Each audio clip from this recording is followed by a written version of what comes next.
નમસ્કાર। 26 સપ્ટેમ્બર આજનો દિન મહિમા ઈશ્વરચંદ્ર વિદ્યાસાગરની જન્મ જયંતિ। અજય પૌરુષ ને દયાના સાગર શ્રી ઈશ્વરચંદ્રનો જન્મ 26 સપ્ટેમ્બર 1820ના રોજ બંગાળમાં થયો હતો। પાઠશાળામાં શિક્ષણનો પ્રારંભ કરી ખૂબ તેજસ્વી વિદ્યાર્થી તરીકે પ્રખ્યાત થયા। તેઓ એટલા ગરીબ વિદ્યાર્થી હતા કે શેરીની દીવાબત્તી નીચે બેસીને વાંચતા। વેદાંત, શ્રુતિ, દર્શનશાસ્ત્ર, જ્યોતિષશાસ્ત્રની પરીક્ષાઓમાં જ્વલંત ફતેહ મેળવી।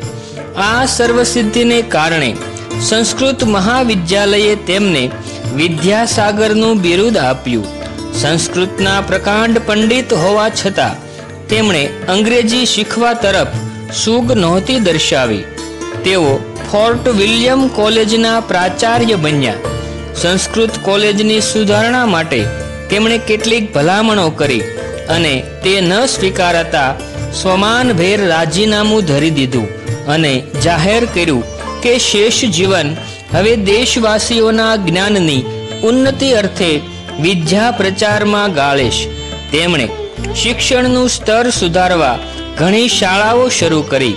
16 જેટલા ગ્રંથોનું સ્વતંત્ર રીતે લેખન અને 10 જેટલા ગ્રંથોનું સંપાદન કરીને ઈશ્વરચંદ્ર સાહિત્ય, શિક્ષણ, સમાજ સુધારણાના ક્ષેત્રે ઘણું મોટું પ્રદાન કર્યું છે। જર્મનીમાં મળેલી વિશ્વભરના વિદ્વાનોની મહાસભામાં ઈશ્વરચંદ્રનું બહુમાન કરવામાં આવ્યું હતું। મહારાણી વિક્ટોરિયાએ તેમને કેસરે હિન્દનો ઇલકાબ આપ્યો હતો। ઉપરાંત CIE ખિતાબ પણ એનાયત થયો હતો। ઈસવીસન 1891ના જુલાઈની 28મી તારીખે રાત્રે એ કરુણાસાગરનો આત્મા અમરધામ તરફ ચાલી નીકળ્યો।